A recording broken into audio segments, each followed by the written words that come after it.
बिस्मिल्लाहिर्रहमानिर्रहीम। अस्सलाम वालेकुम डियर स्टूडेंट्स। अभी आपके स्टूडेंट आने में थोड़ा टाइम लगा रहे हैं। बहरहाल हम स्टार्ट करते हैं। आज हमने काम करना है, सीखना है जावा स्ट्रिंग को। जावा स्ट्रिंग क्या है? In Java, string is basically an object that represent sequence of character values. Java में स्ट्रिंग जो है बुनियादी तौर पे एक ऑब्जेक्ट है जो कि सीक्वेंस ऑफ करेक्टर वैल्यू को रिप्रेजेंट करता है। An array of characters works same as Java string. Array of character जो है Java string की तरह ही काम करती है।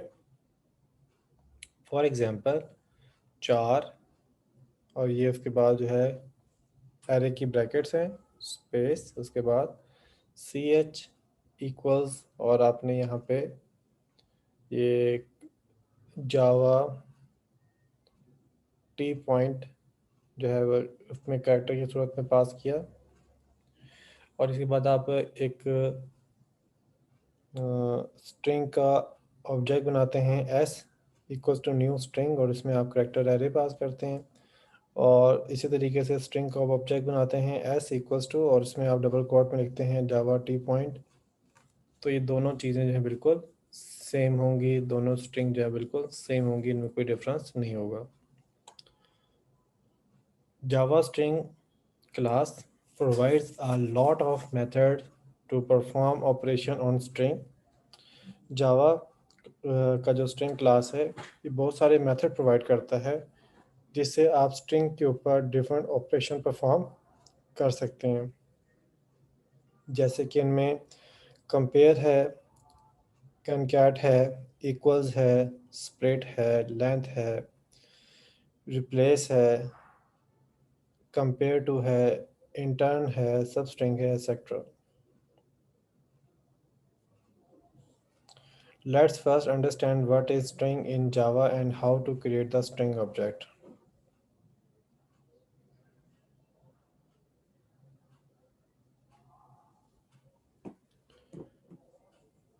What is string in Java? Generally, string is a sequence of characters। String जो है एक sequence of characters होता है, but in Java string is an object that represents a sequence of character। लेकिन Java में string जो है एक ऑब्जेक्ट है जो कि sequence of character को represent करता है। The java.lang.string class is used to create a string object। java.lang.string class जो है यूज़ की जाती है string object को create करने के लिए। How to create a string object? string object कैसे create करते हैं? There are two ways to create a string object। यहाँ दो तरीके हैं जिससे आप string object create कर सकते हैं। By string literal, string literal की मदद से, by new keyword, new के कीवर्ड की मदद से। अब हम देखेंगे string literal। Java string literal is created by using double quotes। For example, string s equals to double quote comma double quote welcome double quote semicolon। string literal जो है double coat की मदद से बनाई जा सकती है, जैसे कि आप देख रहे हैं string s equals to double quote के बीच में लिखा है वेलकम और सेमीकोलन। तो ये जो वेलकम यहाँ पे डबल कोट में लिखा हुआ है ये स्ट्रिंग लिटल है और स्ट्रिंग लिटल की मदद से आपका स्ट्रिंग क्लास का ऑब्जेक्ट बन रहा है। Each time you create a string literal, the JVM check the string constant pool first। जब कभी भी आप स्ट्रिंग लिटल का इस्तेमाल करते हैं तो JVM स्ट्रिंग कांस्टेंट पूल का पहले जायज़ा लेता है। If the string already exist in the pool, अगर जो स्ट्रिंग है वो पहले से ही पूल में मौजूद हो, जो स्ट्रिंग कांस्टेंट पूल है उसी को शॉर्ट में पूल कह रहे हैं, उसमें अगर मौजूद हो और reference to the pool instance is return, तो एक रेफरेंस जो है उस पूल से रिटर्न हो जाता है। If the string doesn't exist in the pool, अगर तो स्ट्रिंग जो है वो पहले से मौजूद नहीं है, a new string instance is created and place in the pool, तो एक नया स्ट्रिंग का ऑब्जेक्ट क्रिएट होता है और उसको जो है पूल में प्लेस कर लेते हैं। फॉर एग्जांपल, जैसे कि यहाँ पे एग्जांपल दी है, स्ट्रिंग s1 इक्वल्स टू, यहाँ पे आपके पास वेलकम जो है वो लिटरल पास किया है। String s2 equals to welcome, तो अब s2 में भी क्या है, वेलकम है। It doesn't create a new instance, इससे एक नया इंस्टांस क्रिएट नहीं होगा, एक नया ऑब्जेक्ट क्रिएट नहीं होगा। क्या हो रहा होगा, कुछ ऐसी चीज़ हो रही होगी जो कि अभी आपको यहाँ पे सामने में नज़र आ रही है। ये आपके पास हीप मेमोरी है। इस हीप मेमोरी में एक एरिया है जिसको कहते हैं स्ट्रिंग कांस्टेंट पूल।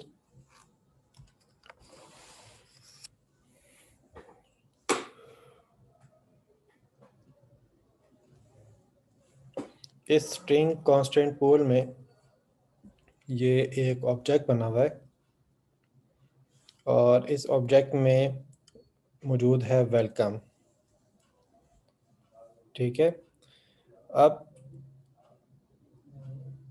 जब s1 का ऑब्जेक्ट बना या फर्स्ट स्टेटमेंट एग्जीक्यूट हुई, ये वाली, तो इस सूरत में यहाँ पे एक स्टैक में s1 आ गया और साथ में जो है यहाँ पे एक वेलकम जो है एक ऑब्जेक्ट स्ट्रिंग का वो क्रिएट हो गया और उसका रेफरेंस जो है वो किसके पास है, s1 के पास।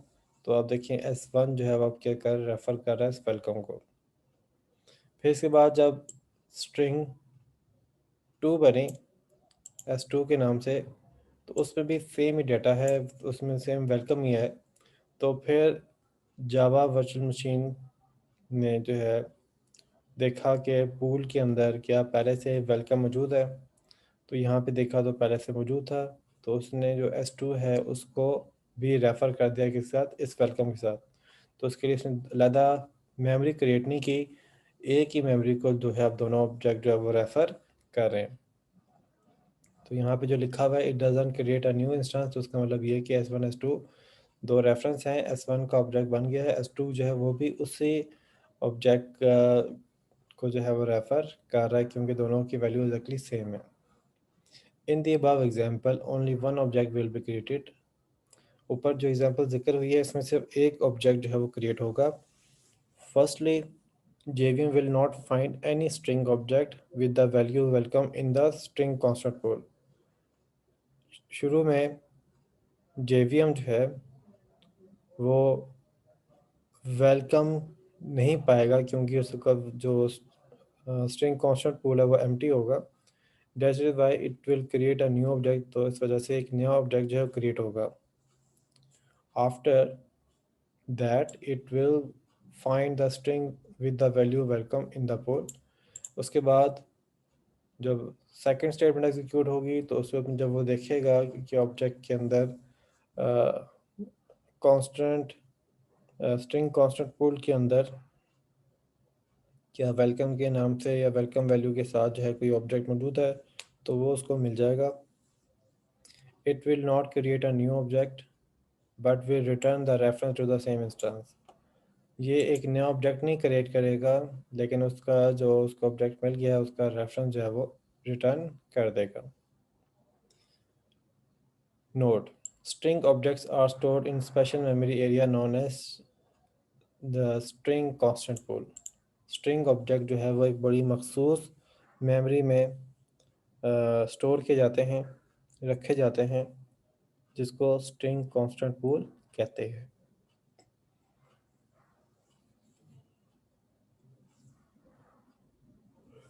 Why Java uses the concept of string literal? Java क्यों स्ट्रिंग लिटरल का कॉन्सेप्ट यूज़ करता है? To make more memory efficient, ताकि ज़्यादा मेमोरी को एफिशिएंट बनाया जा सके। Because no new object are created if it exist already in the string constant pool. किस तरीके से मोर एफिशिएंट हो रहा है कि नया ऑब्जेक्ट नहीं बनता अगर पहले से ही वो मेमोरी वो वाली वैल्यू जो है मेमोरी के अंदर मौजूद हो तो। बाय न्यू कीवर्ड, अब हम न्यू कीवर्ड से जो है वो बनाते हैं string s equals to new string welcome. अब यहाँ पे हम ये करते हैं स्ट्रिंग एक ऑब्जेक्ट बना रहे हैं s, और इसको बनाने के लिए अब हम लिटिल पास नहीं कर रहे बल्कि हमने न्यू करके एक कंस्ट्रक्टर कॉल किया है और इसमें हमने वेलकम पास किया। इससे क्या होगा, creates to object and one reference variable. तो ये दो ऑब्जेक्ट क्रिएट करेगा और एक रेफरेंस वेरिएबल बनाएगा। In such case, JVM will create new string object in normal non-pool heap memory। तो JVM जो है वो एक नया string का ऑब्जेक्ट बनाएगा जैसे कि नॉर्मली बनाता है हीप मेमोरी में, and the literal welcome will be placed in the string constant pool। और जो literal है welcome वो string constant pool में आ जाएगा। The variable s will refer to the object in the heap non pool. तो जो variable S है वो किसको रेफर करेगा, वो एक उस ऑब्जेक्ट को रेफर कर रहा होगा जो कि हीप में मौजूद है लेकिन पूल में शामिल नहीं है। यहाँ पे क्या हो रहा है, यहाँ पे काफ़ी इंटरेस्टिंग चीज़ हो रही है, वो ये कि जब आपने ये स्टेटमेंट रखी, इस स्टेटमेंट की वजह से आपके पास दो ऑब्जेक्ट्स क्रिएट हो रहे हैं, एक रेफरेंस क्रिएट हो रहा है। दो ऑब्जेक्ट्स क्रिएट हो रहे हैं और एक रेफरेंस क्रिएट हो रहा है। दो ऑब्जेक्ट्स कैसे क्रिएट हो रहे हैं, ऑब्जेक्ट तो हम यहाँ पे एक बना रहे हैं, दो कैसे हो रहे हैं? तो उसके लिए जो जेवीएम है ना वो दो ऑब्जेक्ट बनाता है। कौन से दो ऑब्जेक्ट, एक तो बनाएगा वो ये एस के लिए, ठीक है। तो अब जब एस के लिए बनाया ना तो इसके लिए जो नॉन पूल प्लेस है ना, या आपकी जो स्ट्रिंग कांस्टेंट पूल है उससे अलग से जो ना एक ऑब्जेक्ट बनाएगा, वहाँ पे जो आपकी स्ट्रिंग पड़ी होगी और ये उसको रेफ़र कर रहा होगा। इसके अलावा वो क्या करेगा, यहाँ पे क्योंकि एक लिटरल आ रही है, इस लिटरल के लिए ना वो स्ट्रिंग कांस्टेंट पूल में जाके ना इस लिटरल के लिए एक और ऑब्जेक्ट क्रिएट कर लेगा। इस तरीके से दो ऑब्जेक्ट हो जाएंगे, एक तो ये ऑब्जेक्ट जो आप यहाँ पे बना रहे हैं, एक तो वो, और साथ में जो स्ट्रिंग के लिटरल यहाँ पे पास हो रही है उसके लिए अलग से। तो इस तरीके से दो आपके पास ऑब्जेक्ट बनेंगे। एक ऑब्जेक्ट बन जाएगा जो कि ऑब्जेक्ट का होगा डायरेक्टली, जो कि आप ऐसे यूज़ कर रहे होंगे, और दूसरा होगा जो कि वो स्ट्रिंग कांस्टेंट पोर्ट में क्रिएट कर लेगा, ताकि इन फ्यूचर अगर दोबारा से भी वेलकम वगैरह आता है तो उसके लिए वो रेफ़र कर ले, बजाय इसके कि वो नया से ऑब्जेक्ट बनाए। ठीक है, तो इस तरीके से यहाँ पे ये काम परफॉर्म होता है। जावा स्ट्रिंग एग्जांपल, जावा की हम स्ट्रिंग एग्जांपल देखने लगे हैं।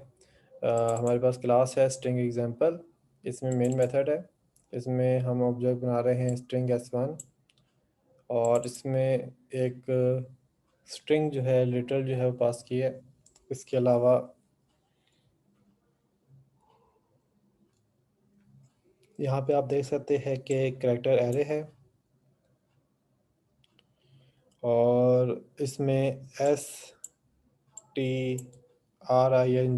जो है वो अलग-अलग कैरेक्टर की सूरत में जो है वो प्लेस की है एरे में। फिर string s2 equals to new ch किया, तो इस तरीके से जो आपकी कैरेक्टर एरे है वो स्ट्रिंग में कन्वर्ट हो रही है। और फिर इसके बाद आप देखें तो string s3 equals to new string, और इसमें एग्जांपल पास किया, इससे एक नया ऑब्जेक्ट बन रहा है, लेकिन इसमें क्या होगा, यहाँ पे आप स्ट्रिंग लिटरल पास कर रहे हैं। अब अगर आप यहाँ पे इसको प्रिंट आउट करें तो आपने s1 का प्रिंट आउट देखना है, s2 का और s3 का। तो s1 का आउटपुट आई जावा, s2 की आई आपके पास स्ट्रिंग, और x3 की आपके पास यहाँ पे आई एग्जाम्पल।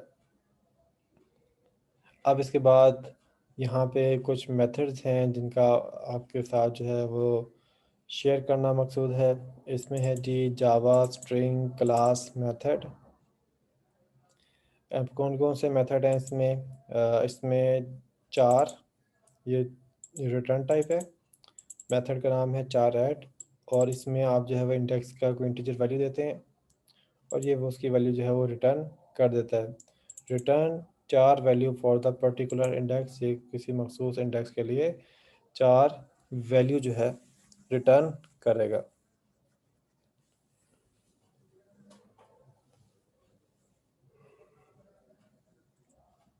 इसके बाद नेक्स्ट हमारे पास है लेंथ।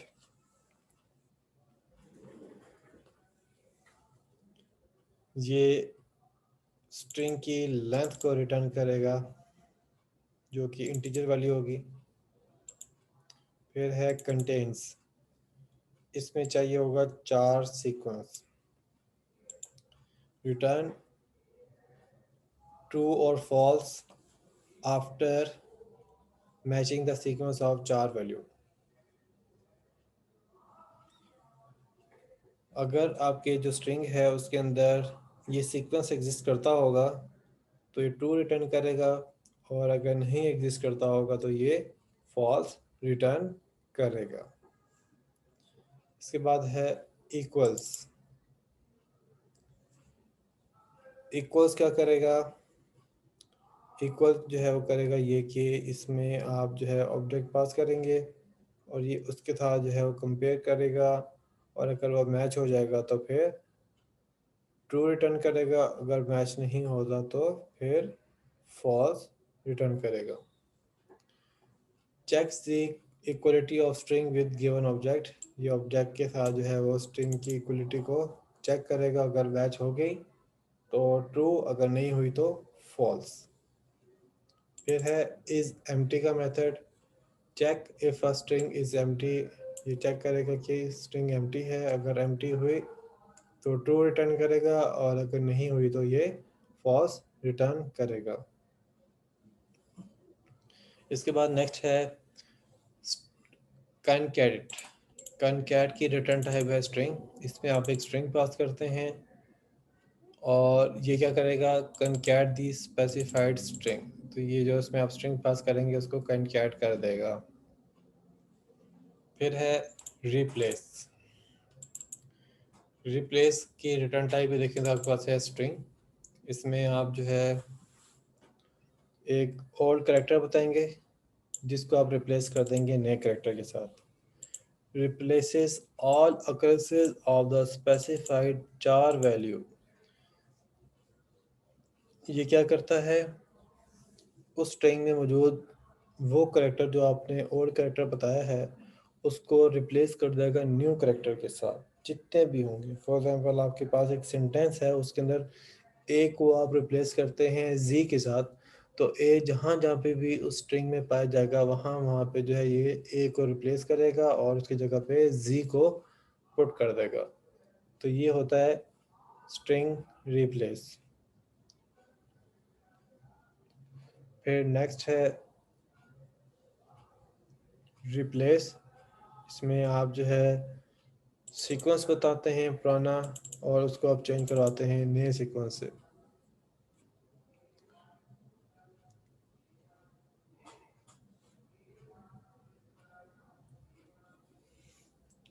तो replaces all occurrence of the specified sequence, तो उसको जहाँ पे भी पूरी स्ट्रिंग के अंदर जहाँ पे भी ओल्ड सीक्वेंस मिलेगा उसको न्यू सीक्वेंस से जो है वो ये रिप्लेस कर देगा।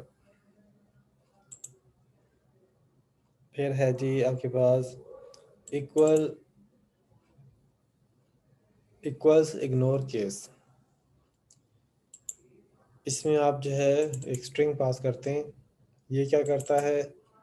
ये काम करता है कि ये मैच करता है दो स्ट्रिंग्स को, और मैचिंग भी इसमें करता है कि वो केस सेंसिटिव नहीं होता। विदाउट केस सेंसिटिव जो है ये मैचिंग परफॉर्म करता है। Compare another string it doesn't check case, compare करता है दूसरे स्ट्रिंग को और ये केस चेक नहीं करता। इंट इंडेक्स ऑफ,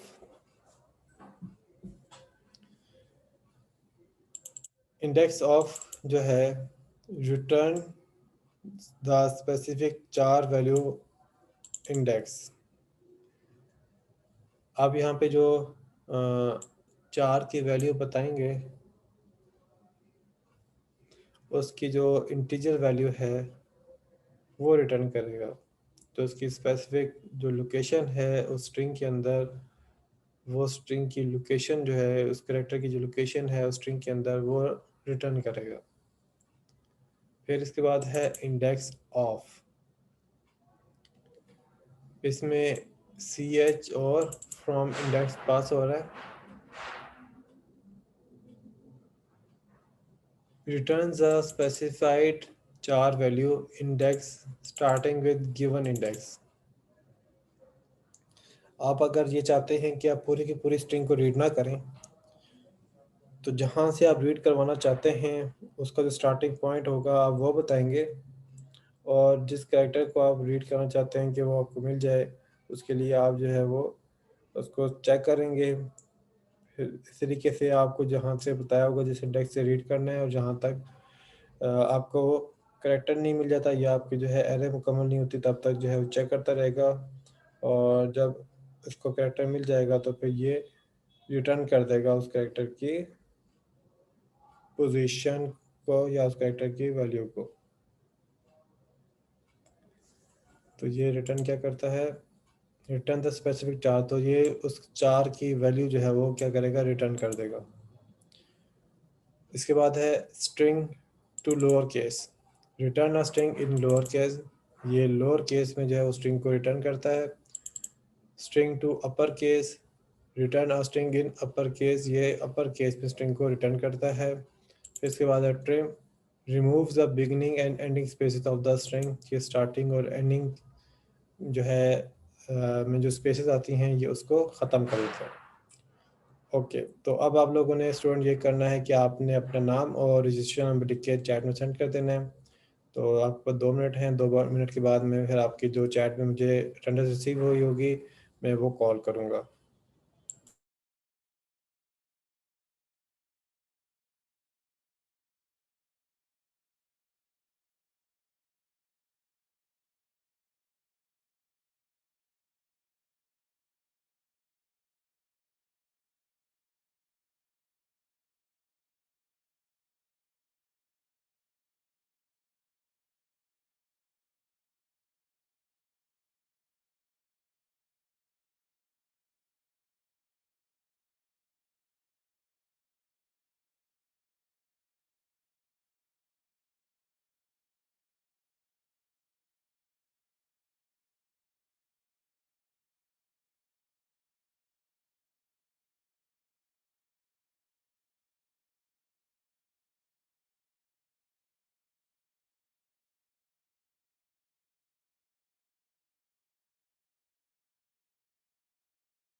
ओके, तो मुझे जो जो स्टूडेंट की अटेंडेंस रिसीव हुई है मैं कॉल कर लेता हूँ। मोहम्मद रेहान, मोहम्मद शुएब अली, हमज़ा सग़ीर, कमर अली, असद, कासिम तारिक, ताहिर नज़ीर, मलिक रिजवान आरिफ, मुबीन अख्तर, मोहम्मद शुएब आलम, मोहम्मद एहसन, मोहम्मद फ़रहान अमजद मुग़ल, सरूश वाजिद, मोहम्मद आरिफ, मोहम्मद हारून, उसामा वक़ार, इनकी अटेंडेंस मुझे रिसीव हो चुकी है। ओके, अच्छा जी, अब मैं इक्लिप्स ओपन करता हूँ और इस वाले प्रोग्राम की जो है ज़रा प्रैक्टिस करते हैं और चेक करते हैं कि ये चीज़ें जो हम देख रहे हैं वाकई में होती हैं या नहीं होती।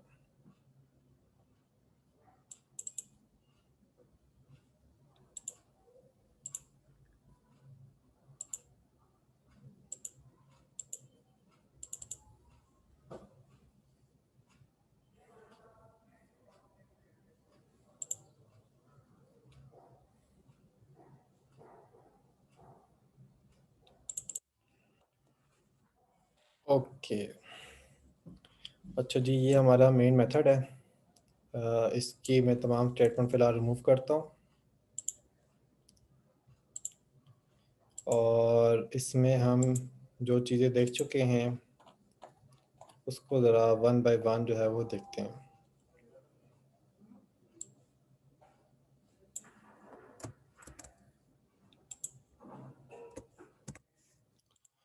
अच्छा जी, ये हमारी एग्जांपल थी जो कि अभी हमने थोड़ी देर पहले देखी है। इसमें अगर आप देखें तो हमने एक, मैं थोड़ा सा इसको साइज में लार्ज कर लूँ, तो ये हमारे पास स्ट्रिंग क्लास का ऑब्जेक्ट है S1। इसमें हम यहाँ पे लिटरल पास कर रहे हैं डायरेक्टली, जो कि जावा लिखा हुआ आ रहा है। इसके अलावा हम यहाँ पे 4 की एरे बना रहे हैं CH। इसमें हमने STRINGS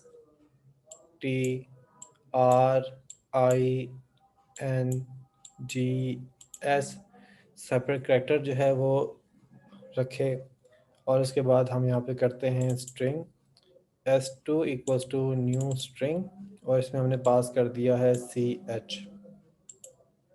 अब जो ये CH हमने पास किया है ये क्या है? ये करैक्टर एरे है।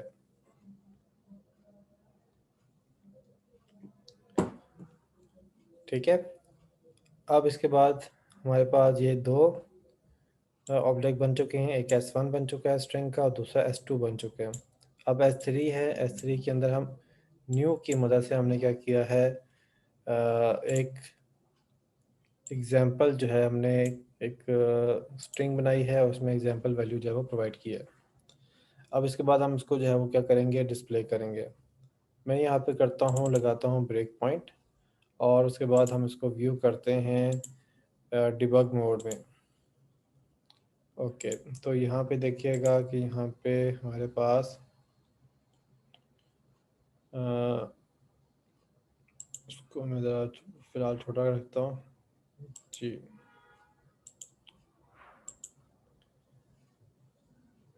और इस वाली लाइन को भी मैं एग्जीक्यूट कर लेता हूँ जी। अच्छा जी, अब हमारे पास देखें क्या कुछ है। हमारे पास S1 ऑब्जेक्ट है जिसमें वैल्यू पड़ी है जावा, और आप इसकी आईडी देखेंगे तो आईडी क्या है इसकी, 222। ठीक है, फिर इसमें हमारे पास है एक करैक्टर एरे CH। इसको अगर मैं एक्सपेंड करूँ तो आपको इसके तमाम इंडेक्सेस के बेस पे जो उसकी वैल्यूज़ हैं वो आपको नज़र भी आएंगी कि 0 इंडेक्स पे S पड़ा हुआ है, 1 पे T पड़ा हुआ है, 2 पे R पड़ा हुआ है, 3 पे I पड़ा हुआ है, 4 पे N पड़ा हुआ है, 5 पे G, और इसी तरीके से 6 पे S पड़ा हुआ है। ठीक है, और S2 को देखें तो यहाँ पे आपके पास स्ट्रिंग्स लिखा हुआ है और इसमें आईडी आपके पास है 30, और यहाँ पे S3 है और इसमें एग्जाम्पल लिखा हुआ है और एग्जाम्पल में यहाँ पे वैल्यू क्या है, 35। अब इनमें कोई भी ऐसा नहीं था जिसमें रेपिटेशन हो। ठीक है, अगर रेपिटेशन होती तो फिर आपको यहाँ पे ऐसी स्ट्रिंग मिलती जिसमें आईडी जो है वो सेम होती। अभी हम इसकी पहले आउटपुट व्यू करते हैं, उसके बाद हम इसके अंदर चेंज करते हैं और फिर देखते हैं कि क्या कोई दो स्ट्रिंग ऐसे हो सकती है जिनकी जो ऑब्जेक्ट की वैल्यू है वो सेम मिले। तो ज़रा आप उसको चेक करते हैं।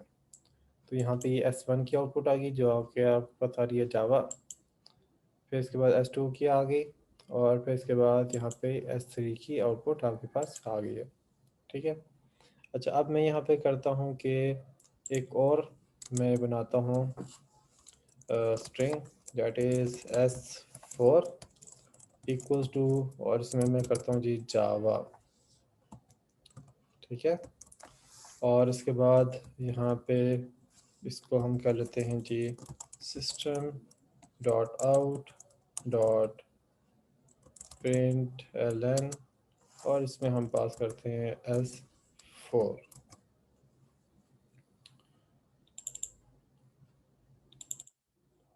अब ज़रा हम दोबारा से डिबग करते हैं इसको। अब ज़रा देखिएगा आप, यहाँ पे S1 है, इसकी इसमें लिखा हुआ स्ट्रिंग है जावा और इसकी आईडी क्या है 22। फिर इसके बाद है करेक्टर एरे, इसकी आईडी 29 है और इसके अंदर आपको तमाम करेक्टर नज़र आएंगे। इसके बाद है S2। S2 में आपके पास क्या लिखा हुआ है स्ट्रिंग्स और इसकी आईडी है 30।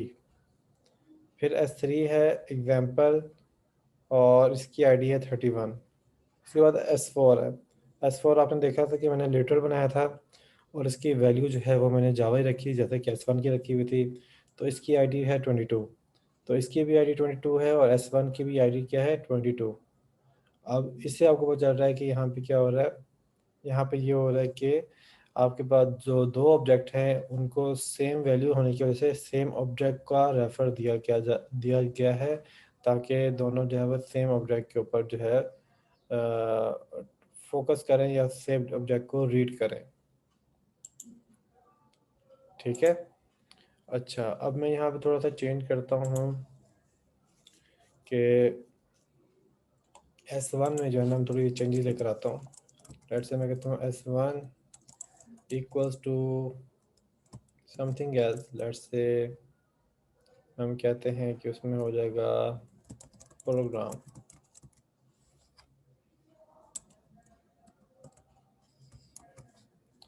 ठीक है। अब ज़रा इसको हम इसको व्यू करें, तो मैं इसको डिबग करता हूँ।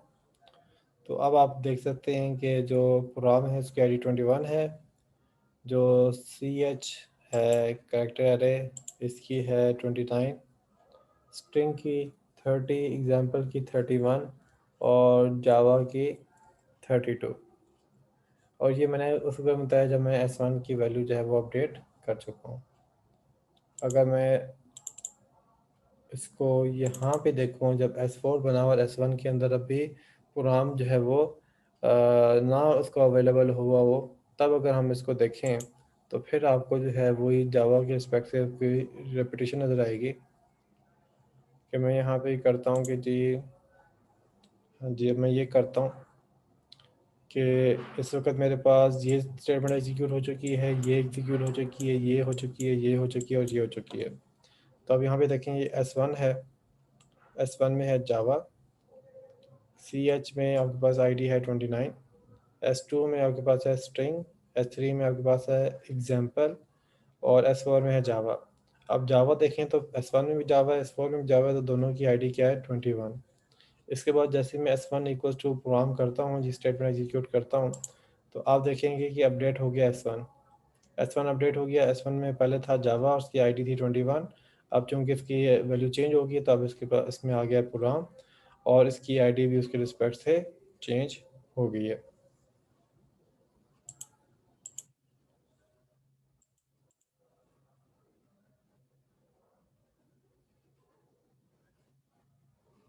ओके,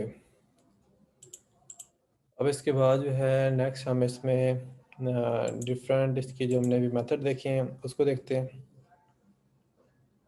जैसे कि जी पहला है जी चार ऐट, तो हम यहाँ से सिलेक्ट कर लेते हैं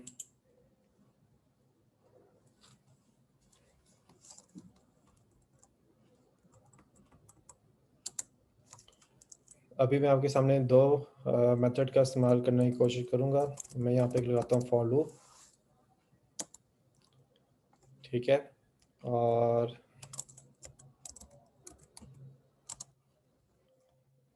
इसको हम करते हैं S1 dot length. S1 dot length के मेथड तक हम इसको जो है वो आइटरेट करते हैं और इसमें हम करते हैं system dot out dot print l n और इसमें हम ये करेंगे कि S1 के हर इंडेक्स पे जाएंगे तो 4 ऐट और जो भी इंडेक्स होगा उस इंडेक्स की वैल्यू को ये क्या करेगा, डिस्प्ले करेगा। ठीक है, तो अब ज़रा हम इसको व्यू कर लेते हैं। मैं इसको रन करता हूँ जी। इसमें देखें कि जो ये वाली आउट आपके पास सिस्टम डॉट आउट प्रिंटलन है, इसकी आउटपुट आई है प्रोग्राम, इसकी आउटपुट आपके पास आ रही है स्ट्रिंग्स, इसकी आउटपुट आपके पास आ रही है एग्जाम्पल, इसकी आउटपुट आपके पास आ रही है जावा। इसके बाद ये जो आपके पास नीचे यहाँ पे जो आ रही है आउटपुट, ये हमारे इस लूप से आ रही है। अब इस लूप में हमने दो काम किए हैं, हमने स्ट्रिंग के दो मेथड यूज़ किए हैं। एक हमने लेंथ का है जिससे हमें स्ट्रिंग की लेंथ का पता चल जाता है, और दूसरा इसमें 4 ऐड का है जिसमें हम किसी ख़ास इंडेक्स के ऊपर जो करैक्टर मौजूद होता है हम उसको यूज़ कर सकते हैं। तो यहाँ पे देखें, यहाँ पे इंडेक्स 0 के ऊपर जो है वो S1 में पड़ा हुआ है P, इंडेक्स 1 पे पड़ा हुआ है R, इसी तरीके से O, फिर G, फिर R, फिर A और फिर M। ठीक है, तो इस तरीके से हमने एक एक करेक्टर करके जो है इसको डिस्प्ले कर लिया। तो ये 4 ऐड क्या करता है, आप इसको इंडेक्स बताते हैं, ये उस इंडेक्स के ऊपर जो मौजूद करेक्टर होता है वो रिटर्न करता है, जो कि हमें यहाँ पे आउटपुट पे नज़र आ रहा है।